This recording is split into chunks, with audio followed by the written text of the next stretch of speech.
A pleasant good morning from outside Liberia's capital. Welcome to Focal News Summary, 50 minutes of news presentation covering Liberia, Africa, and our one war. My name is Lyndon Tokby, anchoring this portion of news presentation. In the headlines, President Joseph Boakai suspends LACRA Director Christopher Sankolo over financial and administrative misconduct. LDA destroys over 4.9 million worth of illegal drug and reverses on World Drug Day. Liberia Council of Churches dismisses allegations of offering grants, pledges commitment to transparency, and away from home. CIA director says Iran nuclear sites severely damaged. These and many more are all packaged. We're taking a short break. When we come back, we bring you the news bulletin.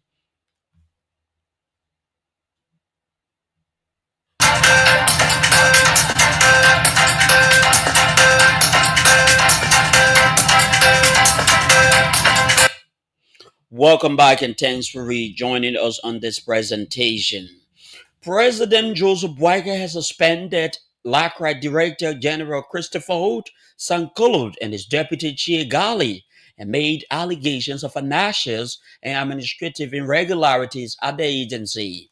The suspension, effective June 2025, remains in place pending investigation by the Liberia Anti-Corruption Commission and audit by the General Auditing Commission.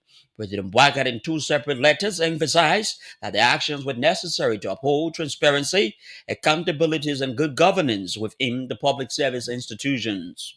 It instructed both officials to immediately hand over all assets and responsibility to newly designated interim leaders while the probe continues. Honorable Down, Gat Saif Sion, Adolphus Fogba will now serve as interim director and deputy, respectively, as the administration enforces a zero tolerance on anti-corruption stance. The Liberia Drug Enforcement Agency in Rivers County has destroyed illegal drug over 4.9 million during a public burning in Manchester City. The destruction held on Thursday, June 26, in Fanti community coincided with World Drug Day, reinforcing global efforts to fight trafficking and abuse nationwide. Rivers' LDA commander George Kemukai confirmed the substances were verified by the Ministry of Justice, calling the burning a warning to traffickers and drug abusers. Items destroyed included 234 kilogram of coach, 89 kilogram of heroin, 36.8 kilograms of cocaine, 24 kilograms of marijuana, 59 kilograms of precursors, and 50 strips of tramadol. Officials, civil society, and students attended the event, which marked a unified front against drug and reverses and call for stronger public collaborations in the fight. The Liberia Council of Churches has described as fraudulent reports circulating in some quarters of the country that it is offering grants to individuals, small businesses, and organizations. In a release, the council clarified that the information is unfounded and untrue. The LCC has denied it is not in any business of engaging in grant distribution, warning perpetrators to desist from blemish the institution. The Liberia Council of Churches has, however, warned the public to verify the information directly through communication channel. The LCC has also pledged its ironclad commitment to transparent and open communication that fosters accountability. The U.S. Embassy near Monrovia has issued a directive requiring applicants for non-immigrant visa to make all social media platforms public. According to circular, the measure, which takes effect immediately, seeks to support identity verification and enhance visa vetting processes. According to the U.S. Embassy official statement, the change is intended to establish identity and admissibility to the United States under U.S. law. Officials assert that open access to online activity will streamline background checks and strengthen national security. The embassy statement added that the applicant must affirm on a penalty of perjury that all information provided in the DS-160 applications, including social media data, is complete and accurate. It also added that failure to fully provide cardinal information, such as applicant online profile, could result in immediate visa denial and render applicant ineligible for future visa. The FM and J visa category have long served as gateway for international scholars and students. The Ministry of Labor has revoked work permits of at least 19 foreign nationals following an extensive inspection of businesses across Monroeville and surrounding areas. Labor Minister Kopo Crow, addressing a press conference Wednesday as his office in Congotown, noted that the 19 foreign nationals have violated the labor's laws of the country. According to Minister Crow, during the enforcement of a nationwide permits vetting process, labor inspectors inspected 21 businesses and discovered that 19 foreign nationals were in violations of the law. He said that the companies were given the opportunity to explain discrepancy found during the inspection but failed to provide satisfactory justification, resulting in the immediate revocations of the work permits. Minister Crowd expressed concern about the growing trend of job title representation, a practice that undermines the labor system that restricts opportunities for qualified Liberian. He highlighted among the companies that are in violations include PC and Songs, Africa Motu, individuals enter Liberia under the guise of branch manager but were found working as salesmen. The labor minister confirmed that the ministry is working closely with the Liberian Immigration Service to ensure that the revocation of work permit is followed by a review and possible cancellation of the corresponding resident permits. Controversial talk show host Henry Costa is thanking President Joseph Boakai for suspending 4 officials of his government in weeks linked to corruption. Mr. Costa said he is happy by swift action taken against public officials despite alliance with the president. In a Facebook post, Costa emphasized that the decision of President Boakai demonstrates seriousness against corruption while calling on Liberia Anti-Corruption Commission and the Ministry of Justice to expedite the investigation process. Mr. Costa's decision follows President Joseph Boakai's recent suspension of the Director General of the Bureau of State Enterprises, Arthur Massaquet, and other 4 officials just in weeks. He highlighted that some suspended officials have maintained deeper relationship with the president, a move he says signals the President Boakai's impartial stance against corruption. Meanwhile, Aaron Costa has called for the dismissal of officials at the Ministry of Justice if they do not do their job. The home of criminal coach A. George Roosevelt Willie on Wednesday night is said to have come on attack when alleged armed besieged his home. Eyewitnesses report say that a suspected armed man had engaged in a fatal clash with the judge and his wife, nearly claiming their lives. According to George Willie, the attack occurred at his home in Congotown Back Road on Wednesday, where the gang made advances into the facility but later fled upon the police intervention. The cause of the incident is still not clear.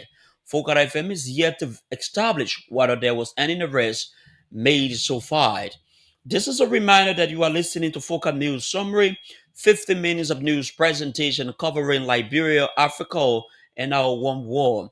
Let's bring you a quick look at top stories we are following closely on our news presentation.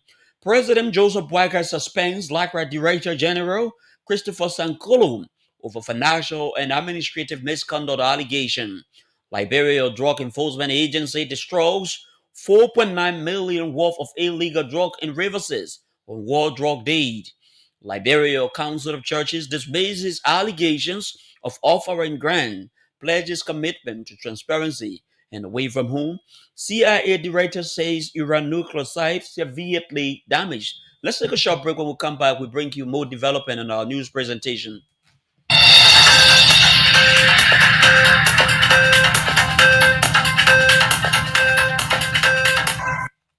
Welcome back and thanks for rejoining us on this presentation. The Liberia Medical and Dental Council has released a report following weeks of investigation surrounding the death of 28-year-old James Etta Coleman. That investigation linked her primary demise to kidney failure and internal complication as the cause of the death, refuting widespread rumors of kidney harvesting. Cummins' troubling revelation garnered significant attention after undergoing a C-section surgery at the ELW hospital, but later died on May 20th at the John F. Kennedy Medical Center in Monrovia. But addressing newsmen on Tuesday, June 24, 2025, Dr. Andrews asserted that the investigation found no evidence to support the claims that Cummins' kidney had been surgically removed. The council indicated that they are citing that no state laboratory results from the John F. Kennedy Medical Center, Jill Mill Hospital at ELW Junction, and the Ghana Teaching Hospital, which show no signs of surgical tampering or organ removal. The move, Dr. Benita Collins, chairperson of the Medical Council, revealed that the findings stem from a comprehensive report from the Council Ethics and Grievance Committee, which included independent medical professionals. More than 30 journalists assigned at the Liberian legislature have completed a specialized training covering personal data collection, cybercrime, and freedom of information. The move is aimed at shaping the future of Liberian media on emerging digital rights in the country. The Day-long initiative held in Monrovia was organized by the Internews Liberia in collaboration with Legislative Press Pool. The training equipped journalists with insight about the proposed media self-regulation code for handling personal data within newsroom. Experts emphasized that the legal framework of the institution will seek to widen reported understanding about the potential implications of these draft legislation.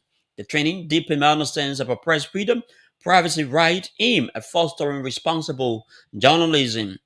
Speaking at the event, Legislative President Jerry Okoyen called for more capacity building while commending Internews, European Union, and partners for the initiative. He described the training as a timely eye-opener, which is providing a vital opportunity for reporters to enhance their professional. Also speaking, Malcolm Joseph, Executive Director of the Center for Media Studies and Peace Building, emphasized legislature's participation, something he said will evolve the Liberian media landscape.